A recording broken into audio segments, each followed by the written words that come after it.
Welcome back to middle education. मेरे प्यारे बच्चों का एक ही मैसेज था कि साहब कक्षा 10वीं की हिंदी का सेट नंबर डी कब आएगा। एंड फाइनली तुम्हारे सामने सेट नंबर डी आ चुका है। मुझे लिटरली बहुत ही अच्छा लगता है जो स्टूडेंट्स पढ़ने वाले होते हैं और पढ़ाई के प्रति जिनका जुनून होता है। मैं देख रहा हूँ कि आपने सेट नंबर ए देखा, सेट नंबर ए के नीचे आपने बहुत ज़्यादा कमेंट किया कि sir set number B upload करो। जैसे बी अपलोड होता है तो आपने सेट नंबर सी का डिमांड किया, एंड जैसे सी का अपलोड होता है आपका डिमांड सेट नंबर डी के लिए था। एंड फाइनली अब आपके सामने चारों सेट आ चुका है। यकीन मानो, अगर इन चारों सेट को अच्छे से देख लिए ना, सच कह रहा हूँ 75 में से 70 नंबर तक आसानी से हिंदी में आ सकता है। अरे मैं कहूँगा कितने पेपर का लेवल टफ करेंगे, कितना टफ करेंगे, कितना भी बुरा पेपर बना दिए ना, फिर भी तुम्हारा 68 या 69 नंबर तक आ ही जाएगा आराम से। इससे कम तुम्हारा नंबर नहीं होगा। लेकिन शर्तें सिर्फ इतनी है कि सारे क्वेश्चन को बहुत अच्छे से प्रिपेयर करना है। एंड सेट नंबर सी में 2 क्वेश्चन का आंसर मैंने वस्तुनिष्ठ का गलत बता दिया था, जो कि मेरी गलती थी, गलती से मेरे मुंह से निकल गया था और वीडियो में रिकॉर्ड हो गया, मैंने उस पर ध्यान नहीं दिया। बच्चों का कमेंट आया कि सर ये आंसर गलत है, मैंने उसे एक्सेप्ट किया, मैंने उसे चेक किया तो वाकई मैंने कुछ का कुछ आंसर बता दिया था। लेकिन वहाँ पर बच्चों का भी फीडबैक बहुत अच्छा था। उनका कहना था कोई बात नहीं सर, हम तो सेट नंबर सी का क्वेश्चन पेपर देखने आए हैं, सोल्यूशन तो हम खुद से भी कर लेंगे। लिटरली आप लोग अपने एग्जाम में तबाही मचाओगे, क्योंकि जिस प्रकार से आपका मैसेज आ रहा है ना, एक लग रहा है यार कि तुम्हारे अंदर जोश है, जुनून है, जज्बा है जिंदगी में कुछ कर दिखाने की। बाय द वे, अब हम बिना टाइम वेस्ट किए अपने वीडियो को शुरू करते हैं। सेट नंबर डी को सारे क्वेश्चन को बहुत अच्छे से समझेंगे। निर्देश में लिखा है कि सभी प्रश्न को हल करना अनिवार्य है। 1 से लेकर के 5 तक हमें सबसे पहले वस्तुनिष्ठ प्रश्न देखने को मिलेगा। प्रत्येक प्रश्न रहेगा 1 अंक का। आपको पता है 6 से लेकर के 23 तक हमें कुछ अतिरिक्त विकल्प, कुछ 2 अंकीय, 3 अंकीय और 4 अंकीय क्वेश्चंस भी देखने को मिलेगा। स्टूडेंट, हम आगे बढ़ते हैं और फटाफट क्वेश्चन को कवर करते हैं। लेकिन आपको पता है इसका मैं आंसर की भी लेकर के आया हूँ, परेशान मत होना, सब कुछ मिलेगा। लिंक डिस्क्रिप्शन बॉक्स में दिया गया है और इसका लिंक भी आज एक्टिवेट कर दिया गया है, तो जाइए जाकर के जल्दी से डाउनलोड कीजिए चारों सेट के क्वेश्चन पेपर विद सॉल्यूशन को। प्रश्न नंबर 1 कह रहा है कि सही विकल्प चुनकर लिखो। इसमें पहला नंबर कह रहा है कि प्रयोगवाद के कवि हैं, या फिर कभी कभी ऐसे पूछता है कि प्रयोगवाद के जनक कौन हैं। हमारा ऑप्शन श्याम नारायण पांडे, केदारनाथ या फिर गोपाल दास भवानी प्रसाद मिश्र। तो इसका सही आंसर लगाना है ऑप्शन नंबर बी, केदारनाथ आपका सही उत्तर हो जाएगा। आगे बढ़ते हैं। सूरदास की कौन सी रचना है, आपको रचना पहचानना है। एंड जब मैं टॉपर सीरीज में आपको पढ़ा रहा था तो बाकायदे सभी कवि का रचना भी बताया था। तो सूरदास का मैं ट्रिक बताया था कि जहां पर सूर आए ना, और जिस रचना में सूर आए तो सूर सूर को जोड़ दो, यही है सूरदास की रचना, अर्थात सूर सागर इस करेक्ट आंसर। आपको पता है इसके अलावा सूर सागर के अलावा सूर सारावली भी है ना, तो ये भी सूर नाम से स्पष्ट है। तो इस प्रकार से सूरदास की रचनाएं हैं। 10वां रस किसे माना गया है, इसका सही आंसर हो जाएगा वात्सल्य रस। इसका स्थायी भाव वत्सल्य होता है। आपको पता है वीर का स्थायी भाव क्या होता है, उत्साह होता है। श्रृंगार का क्या होता है, रति होता है। भयानक का क्या होता है, भय होता है। और वात्सल्य का वत्सल्य होता है, ध्यान रखिएगा। बाल गोविंद भगत पद गाते थे, किनके गाते थे, कबीर दास गाते थे। और आपको याद हुआ कहानी में मैंने बताया था तुमको कि बाल गोविंद भगत जो कुछ भी उगाते थे सबसे पहले कबीर का मठ लेके जाते थे, वहाँ दान करते थे और जो वहाँ से प्रसाद के तौर पर मिलता था उसे घर लेकर के आते थे। इससे संबंधित इस बार क्वेश्चन देखने को मिलेगा बोर्ड एग्जाम में। नेक्स्ट कहता है कि नेताजी की मूर्ति बनाई थी। नेताजी की मूर्ति को किसने बनाया था भाई, इनका व्यक्ति था, इनका सही आंसर होगा ऑप्शन नंबर बा, कैप्टन। एक सेकंड, सॉरी, इसका सही आंसर होगा मोतीलाल। और नेताजी की मूर्ति पर चश्मा पहनाता था कैप्टन, ठीक है, तो ये डिफरेंस है। मूर्ति बनाई थी मोतीलाल, एक जो कि सरकारी स्कूल के मास्टर थे। आगे बढ़ते हैं। नेक्स्ट क्वेश्चन कहता है कि शहर के मुख्य चौराहे पर नेताजी की प्रतिमा लगवा दी थी, किसने लगवाया था। तो आपको याद है ना कि वहाँ का नगर नगर निगम या नगर पालिका था, तो नगर पालिका का अधिकारी ने लगवाया था, तो प्रशासनिक अधिकारी द्वारा ये आपको लिखना है। बाकी यहाँ पर व्यापारी, किसान, वकील कुछ नहीं करना है। आगे बढ़ते हैं। प्रश्न क्रमांक 2 कह रहा है रिक्त स्थान की पूर्ति करो। बल्लभाचार्य डैश डैश डैश के गुरु थे। बल्लभाचार्य किसके गुरु थे, आपको पता है कभी कभी ऐसे क्वेश्चन पूछता है कि बताओ सूरदास के गुरु का क्या नाम था। तो याद रखिएगा सूरदास के गुरु नाम बल्लभाचार्य, और बल्लभाचार्य जो थे वो सूरदास के गुरु थे, है ना। ये ज़्यादातर वात्सल्य रस से संबंधित रचनाएं लिखते थे। इन्होंने लिखा है काग के हाथ बड़े सजनी, हरि हाथ सुले गए माखन रोटी। आगे नेक्स्ट, चौपाई छंद के प्रत्येक चरण में कितनी मात्राएं होती है? तो चौपाई में भाई साहब होती है आपकी 16 मात्राएं। तो यहाँ पर 16 पे टिक करना है। रस के कितने अंग हैं? तो रस के 4 अंग माने गए हैं, ध्यान रखिएगा। रस के प्रकार की बात करूँ तो 10 प्रकार है। वैसे तो 11वां रस भी बहुत ट्रेंड कर रहा है, वो है भक्ति रस, है ना। लोग कहते हैं भक्ति भक्ति, लेकिन अभी हमारे एनसीईआरटी में नहीं लिखा है, तो हमें 10 ही टिक करना है, ध्यान रखिएगा। नई कविता कब से प्रारंभ होता है? सन पूछा है तो नई कविता आपकी 1950 से आया है, जब हमारा देश आज़ाद हुआ है ना, उसके बाद नई नई कविताएं लिखना प्रारंभ हुई है। और इनमें से हमारे किताब में एक कवि का नाम है, आई थिंक भारतेंदु हरिश्चंद्र नाम है उनका, मैं नाम भूल रहा हूँ, वो हमारे नए युग के कवि हैं। नेक्स्ट कहता है कि रचना की दृष्टि से वाक्य कितने प्रकार के होते हैं? तो रचना की दृष्टि से वाक्य 3 प्रकार का होता है, संयुक्त वाक्य, साधारण वाक्य और मिश्र वाक्य। वाच्य कितने प्रकार के होते हैं? भी 3 प्रकार का, कर्मवाच्य, कृतवाच्य और भाववाच्य। आगे बढ़ते हैं नेक्स्ट, अब फटाफट सही जोड़ी को मैच करते हैं। आत्मकथा या फिर आत्मकथ्य, आत्मकथ्य को कौन लिखा था? याद करो, आत्मकथ्य लिखने से मना कर दिए थे। चलो इसका आंसर तो हम बाद में बताएंगे। एकांकी, एक अंक एकांकी में होता है भाई, इससे मैच कर देना। राम वृक्ष बेनीपुरी, ठीक है। तो अच्छा इसको भी छोड़ो, लखनवी अंदाज, इसका क्या हो जाएगा? लखनवी अंदाज में यहाँ पर ऑप्शंस देखो, आस्तीन है, 1 फुट कामयानी है, 1 सेकंड ना, ये अच्छा। हम आपके ऐसे क्वेश्चन को सॉल्व कर रहे हैं, हम तो चाहे डायरेक्ट आंसर बता दें, लेकिन डायरेक्ट नहीं बता रहे हैं। जैसे हम लोग क्वेश्चन सॉल्व करते हैं एग्जाम में, चलो ये नहीं बनता, ये नहीं बनता, टफ है, इसको छोड़ दो, वैसे ही उसी अप्रोच से मैं सॉल्व कर रहा हूँ जैसे मैं स्वयं एग्जाम देने बैठा हूँ। नेक्स्ट कहता है गद्य की प्रमुख विधाएं कौन सी है? अब भैया इसका क्या होगा गद्य की प्रमुख विधाएं? ऑप्शन देखो, 16 तो होगा नहीं, जयशंकर प्रसाद नहीं होगा, बाल गोविंद भगत तो होगा नहीं क्योंकि नाम है, यशपाल भी नहीं होगा, 2 फुट भी नहीं होगा। तो गद्य की प्रमुख विधाएं नाटक हो सकता है और एकांकी हो सकता है। तो 1 अंक वाला एकांकी मिल गया है, तो नाटक इसका हो जाएगा सही आंसर। ये देख, इस प्रकार से मैच करना है। अब देख, नेताजी की प्रतिमा कितने फुट की थी? 2 फुट की थी, ये मैच कर दिया ना। अब भाई नेताजी की प्रतिमा कामयानी तो होगा नहीं, है ना, साइज पूछा है तो 2 फीट ही होगा, है ना। अब देखो क्या क्या बचा है, लखनवी अंदाज, राम वृक्ष बेनीपुरी, आत्मकथ्य। तो आत्मकथ्य लिखने से कौन बचना चाहता था? याद करो, चैप्टर में लिखा है। तो जयशंकर प्रसाद है, बाल गोविंद भगत है, तो बाल गोविंद भगत तो हो नहीं सकता है, क्योंकि बाल गोविंद भगत तो कबीर के पद गाते थे, तो ये तो नहीं होगा, है ना। इस प्रकार से हमें एलिमिनेट करना है। और यशपाल, यशपाल यशपाल यशपाल नहीं हो सकता है, यशपाल आत्मकथ्य नहीं लिखते थे, तो फिर कौन लिखता था भैया? क्या कामयानी लिखते थे? ये भी नहीं होगा, एकांकी तो हो नहीं सकता है, ठीक है। इसका आंसर होगा जयशंकर प्रसाद, बस, ठीक है। अब देखो, राम वृक्ष बेनीपुरी का क्या हो सकता है? तो राम वृक्ष बेनीपुरी कौन सा चैप्टर लिखे? बाल गोविंद भगत के ऊपर लिखे, तो इससे मैच कर दो। अब बचा है तुम्हारा लखनवी अंदाज, तो यहाँ पर क्या क्या बचा है भाई? ऑप्शन में 16 हो नहीं सकता है, ठीक है। यशपाल हो नहीं सकता है, क्यों नहीं हो सकता? यशपाल भी तो लिख सकते हैं लखनवी अंदाज को, ठीक है। आस्तीन और कामयानी और एकांकी। तो चलो इसका आंसर आप स्वयं तुम करो, मैं देखता हूँ तुम्हारा अप्रोच कितना सही है। तो कमेंट में कीजिएगा आंसर, जिसका आंसर सही रहेगा उसको मैं हार्ट दूंगा। चलिए आगे बढ़ते हैं नेक्स्ट क्वेश्चन की तरफ। नेक्स्ट हमारा कहता है कि एक शब्द या एक वाक्य में उत्तर दीजिए। गद्य की गौण विधा का नाम बताओ। अब देखो, गद्य की तो बहुत सारी विधाएं हैं, लेकिन गौण विधा का मतलब होता है जो विधाएं बहुत कम प्रचलित होती हैं, ठीक है। जैसे अब तुम्हारा सॉरी, गौण का मतलब होता है जो हमारे क्षेत्र विशेष से उठाया गया है, ठीक है, उसे गौण विधाएं कहते हैं। जैसे तुम्हारा एकांकी, नाटक, कहानी, उपन्यास, ये सब गौण विधाएं हैं।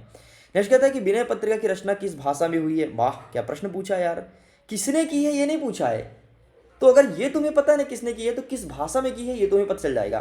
तो विनय पत्रिका को लिखे हैं तुलसीदास जी, और तुलसीदास जी लिखते थे भगवान श्री रामचंद्र को लेकर के, और रामचंद्र जी के बारे में जो भी लिखते थे वो लिखते थे अवधी भाषा में। तो इसका सही आंसर अवधी भाषा। बस ऐसे ही अप्रोच लगाया करो, आंसर सही हो जाएगा, ठीक है। दंतुरित मुस्कान किस कवि की रचना है? एक दंतुरित मुस्कान, याद करो, बच्चों के दांत के बारे में वर्णन करते हैं, छोटे छोटे दांत, नन्हे नन्हे दांत, कौन कहता है? नागार्जुन कहते हैं। नेक्स्ट कहता है कि निराला रचनावली में कितने खंड हैं? 8 खंड है भाई, ये थोड़ी लेवल का क्वेश्चन है, ठीक है। निराला रचनावली में 8 खंड हैं। खूब लड़ी मर्दानी वह तो झांसी वाली रानी थी, कौन सा अलंकार है? भाई एक बात बताओ, तुम्हें पढ़ने से ऐसा क्या अंदर शरीर के अंदर आता है? वीर आता है, उत्साह आता है, तो वीर रस का है ना यार। क्या तुम्हें इसे पढ़ने का तो रोना आता है? क्या तुम्हें इस लाइन को पढ़ने का तो प्रेम जगता है अंदर कि खूब लड़ी मर्दानी वह तो झांसी वाली रानी थी, यार कितनी अच्छी रानी थी, बड़ी सुंदर रानी थी, ऐसा तो उठता नहीं है मन में, है ना।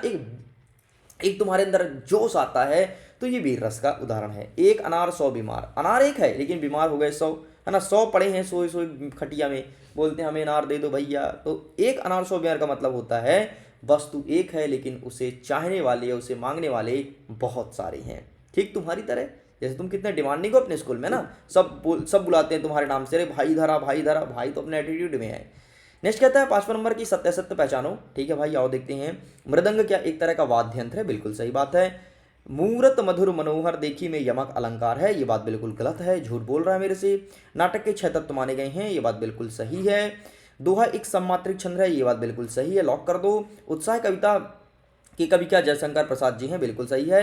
आग का आविष्कार आदमी ने किया था, ये कैसा प्रश्न है? आग का आविष्कार आदमी ने किया था? हाँ भाई, आदमी तो करेगा, और कौन करेगा?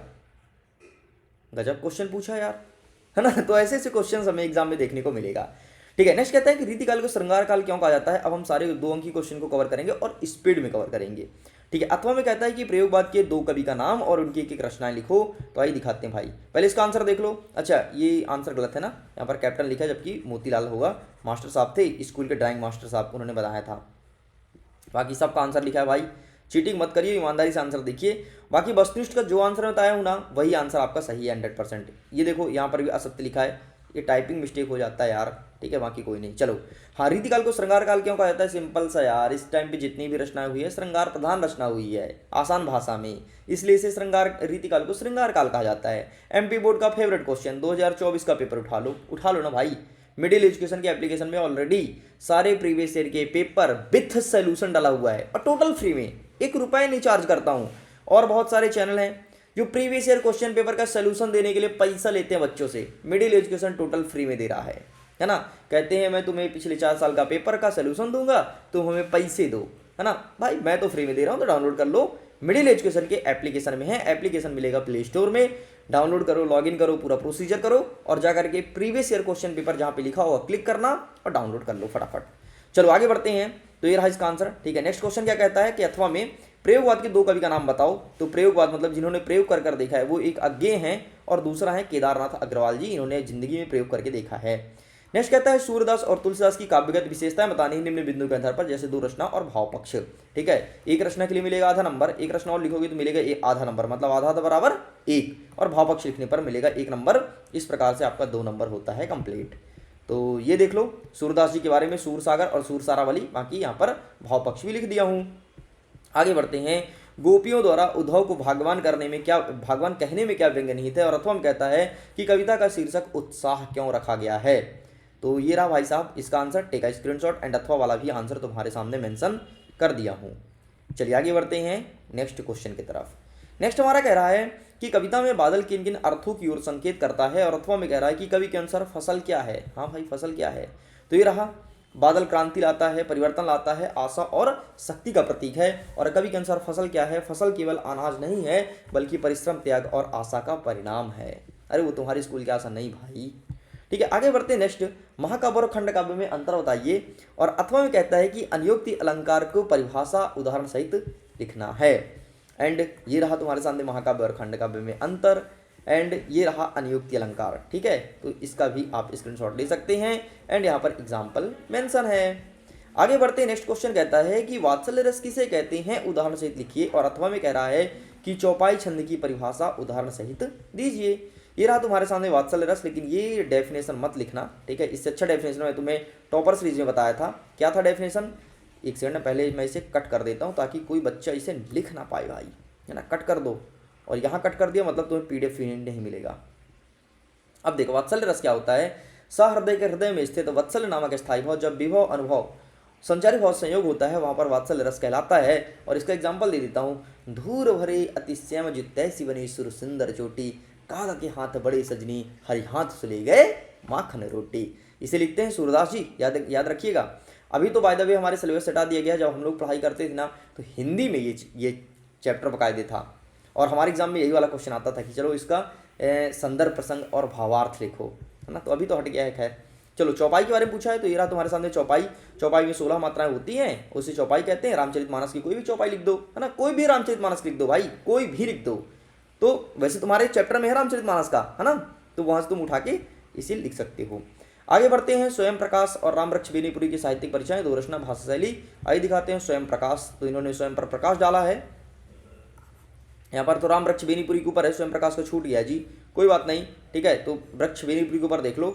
चलिए आगे बढ़ते हैं। लेखिका मनु भंडारी के व्यक्तित्व पर किन किन व्यक्तियों का प्रभाव पड़ा था? तो 2 ही व्यक्ति का प्रभाव पड़ा था, एक थी उनके पिताजी और एक थी उनकी शिक्षिका, हिंदी की शिक्षिका, याद है ना। और पूरी कहानी को मैंने टॉपर सीरीज में बताया था कि उनकी शिक्षक किस प्रकार से उन्हें मोटिवेट करती थी, उन्हें उनके शिक्षिका को इस कॉलेज से बाहर कर दिया गया था। फिर सारे बच्चों ने अनशन किया कि नहीं, हमारे टीचर को वापस लाओ, फिर उनकी टीचर आई। बड़ा अच्छा कहानी है, पढ़िएगा जरूर। वास्तविक अर्थ में संस्कृत व्यक्ति किसे कहते हैं?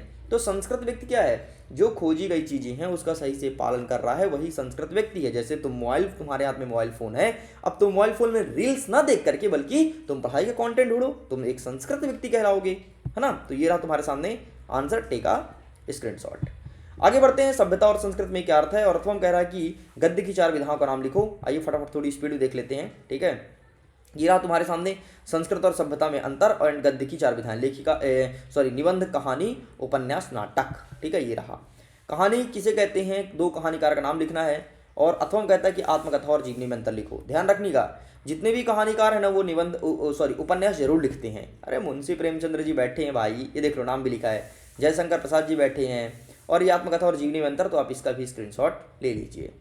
आगे बढ़ते हैं। मुहावरे और लोकोक्ति में अंतर बताइए। और अथवा में कहता है कि अभिधा शब्द शक्ति को परिभाषित करना है। तो ये रहा तुम्हारे सामने मुहावरा और ये रहा लोकोक्तियां एंड ये रहा तुम्हारे सामने अभिधा शब्द शक्ति। That's it, take a screenshot. आगे बढ़ते हैं। लेखक अज्ञेय ने अपने आप को हिरोशिमा के विस्फोटक का उपभोक्ता कब और किस तरह महसूस किया है? और अथवा में कह रहा है कि बच्चे अपने माता पिता के प्रेम कैसे व्यक्त करते हैं। तो ये रहा तुम्हारे सामने, ठीक है, हिरोशिमा वाला। और माता पिता के साथ बच्चे जो होते हैं माता पिता के प्रति प्रेम कैसे व्यक्त करते हैं? तो आज्ञा का पालन करते हैं, उनकी सेवा करते हैं, स्नेह करते हैं और उनका सम्मान करते हैं। यही तो है माता पिता के प्रति प्रेम। ये नहीं कि मम्मी का जाके गाल पकड़ खिलाओ, मेरी मम्मी ना, उनकी आज्ञा का पालन करो, है ना, उनकी बात मानो। अगर वो कह रही नहीं बेटा मोबाइल मत चला, रील्स मत देख, है ना, तो मत देखो, तो ये तुम्हारा प्रेम है। प्रेम का मतलब समझ रहे ना, बड़ों से प्रेम करने का तरीका क्या है। और बड़े कैसे छोटे से प्रेम करते हैं? उनको गोद में बैठाएंगे, खिलाएंगे, खिलाना मतलब उनके गाल को खिलाएंगे, कुछ बिस्किट खिलाएंगे, ले मेरा बेटा बिस्किट खा ले, ये प्रेम है। चलो मैं समझ रहा हूँ कि तुम इस चीज़ों को समझ रहे होगे, मेरी बातों को। चलो, निम्नलिखित पद्यांश के संदर्भ प्रसंग सहित भावार्थ बताना है। ऊधाव तुम हो अति बड़ भागी, अपरस रहत स्नेह तगातो, नाहिन मन अनुरागी। पुराइन पात रहत जल भीतर, तारस देह न दागी। ज्यों जल माह तेल की गागरी, बूंद न ताको लागी। प्रीति नदी में पाव न बोया, दृष्टि रूप परागी। सूरदास अबला हम भूरी, गुर चाटी ज्यों पागी। ठीक है, ये पूछा गया है। और अथवम क्या कह रहा है? मिला कहाँ वह सुख जिसमें स्वप्न देखकर जाग गया। आलिंगन के आते आते मुस्कुरा कर जो भाग गया। जिसके अरुण कपोलों की मतवाली सुंदर छाया में, अनुरागिनी उषा लेती थी नील सुहाग मधुमाया में। उसकी स्मृति पथे बनी, थके, एक क्षण भाई यहाँ पे तो मिटा हुआ है, थके पारिक की पंथा की। और सीबर को उधेड़ कर देखोगे क्या मेरी कंथा की। ठीक है, तो ये उन्होंने आत्मकथ्य वाले चैप्टर में लिखा था। ठीक है, तो ये सब टॉपर सीरीज में बहुत अच्छे से पढ़ाया हूँ, है ना। इतने अच्छे से तो तुम्हें तुम्हारे स्कूल में नहीं पढ़ाया गया, ऐसा मैं नहीं कहता। ऐसा टॉपर सीरीज के स्टूडेंट कहते हैं कि सर हमारी मैडम से अच्छा तो आपने सिखा दिया। तो ये रहा तुम्हारे सामने, टेक आ स्क्रीनशॉट, बाकायदे आंसर का स्क्रीनशॉट ले लो। एंड तुम्हारे सामने गद्यांश दिया गया, इसको भी देख लो, इसका भी आंसर दिखा देता हूँ, ये रहा। ठीक है, चलिए आगे बढ़ते हैं। जल के महत्व पर अनुच्छेद लिखना है और बढ़ती महंगाई पर 2 महिलाएं बातचीत कर रही हैं।